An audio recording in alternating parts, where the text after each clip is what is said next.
In the 20th century, wireless technology integrated with the human body was nothing more than science fiction. But today, Wi-Fi connected devices like heart rate monitors and sleep trackers have become common parts of American life. How has bionic technology evolved so quickly from science fiction to reality? And what could this Internet of Bodies mean for our lives moving forward?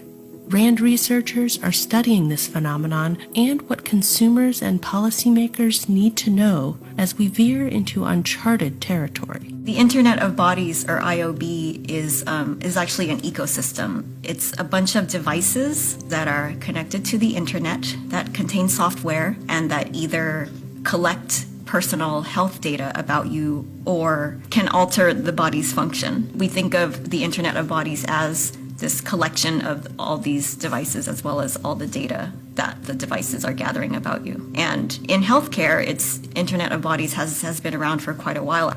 With the advent of the internet, it makes a lot of sense to connect your pacemaker to the internet so that your doctor can be automatically notified if something weird happens, if there's an anomaly. It's natural in a lot of ways to want to understand more about your body, how it functions, how well it's doing. IOB devices could revolutionize healthcare. Unprecedented amounts of personal health data could inform treatment plans that are completely tailored to a patient's needs. There are pills now that have an electronic sensor that let a healthcare provider know whether you have taken the medication. Other things like precision medicine. So precision medicine is the idea of creating pharmaceuticals or treatment like specifically for your body, for your personalized treatment. And I think IOB could really help with that because nowadays a lot of healthcare is based more on, average reactions, whereas with data from IOB devices, you might be able to really more precisely treat a certain disease. But the Internet of Bodies won't be a cure-all. In fact, the largely unregulated market poses risks to the uniquely sensitive data these devices collect. First of all, there's the cyber risk of an actor potentially hacking into the system, whatever it might be. There's the privacy risk of all this data that's being collected, and the regulations about that data are really murky at the moment. And so there's not a lot of clarity into who owns the data, what happens to it, who it gets sold to, how it's being used. And there's even potentially national security and global security risks. A few examples of these risks have already played out in real life. For instance, in 2018, highly sensitive information about U.S. military activity and base locations was inadvertently revealed by soldiers' fitness trackers. So this is a pivotal moment.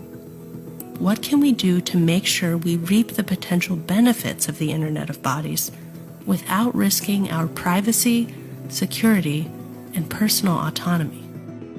Consumers should be wary of IOB devices because as it's becoming more and more popular, all of this intimate data is being collected, arguably more intimate data than we've ever really recorded before. There's no clarity on what is being done with that data. With an old mechanical pacemaker, there's no data that was being collected and stored, and you could look at a history of someone's heart rhythms. Because policy tends to lag behind innovative technologies like this, it's probably up to the consumers and to the healthcare patients to really be aware of the devices that they're using and what is happening to their data, and to know what the regulations are in their particular state, because it does vary so much state by state. Even if you think you're not interesting or that nothing will happen with your data, there are a lot of unknowns that I think we need to be careful about.